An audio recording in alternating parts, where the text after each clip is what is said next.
ഓലങ്ങ് തോൽക്കട്ടെ, ഓരങ്ങ് മരിച്ചു പോട്ടെ, ഓർക്ക് അങ്ങനെ സംഭവിക്കട്ടെ, ഇങ്ങനെ കുരുത്തക്കേടുണ്ടാവട്ടെ.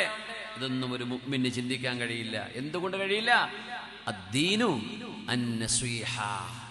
ദീൻ എന്ന് പറയുന്നത് ആദം നബിയുടെ മക്കളിൽ ഓരോരുത്തർക്കും, മുസ്ലിം ആണെങ്കിലും അല്ലെങ്കിലും, അവർക്ക് നന്മ വരണം, ഹിദായത്ത് കിട്ടണം എന്ന് ഖൽബ് കൊണ്ട് കൊതിക്കലാണ്.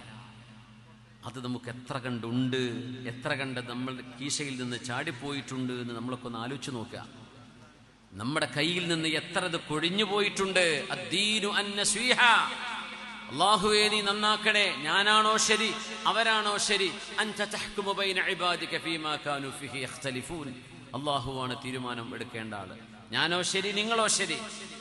ദലീലുകൾക്ക് സംസാരിക്കാൻ കഴിയും, പക്ഷെ ഹുക്മ് പറയുന്നത് അല്ലാഹുവാണ്. അതുകൊണ്ട് ബാക്കിയുള്ള ഞങ്ങളല്ലാത്ത ബാക്കിയുള്ളവരൊക്കെ പോകട്ടെ നരകത്തിലേക്ക്, അങ്ങനൊന്നും ഒരു മുഅ്മിന് പറയാൻ കഴിയൂലേ, ചിന്തിക്കാൻ പാടില്ലെന്നാണ്. അദ്ദീനു അന്നസ്വീഹ.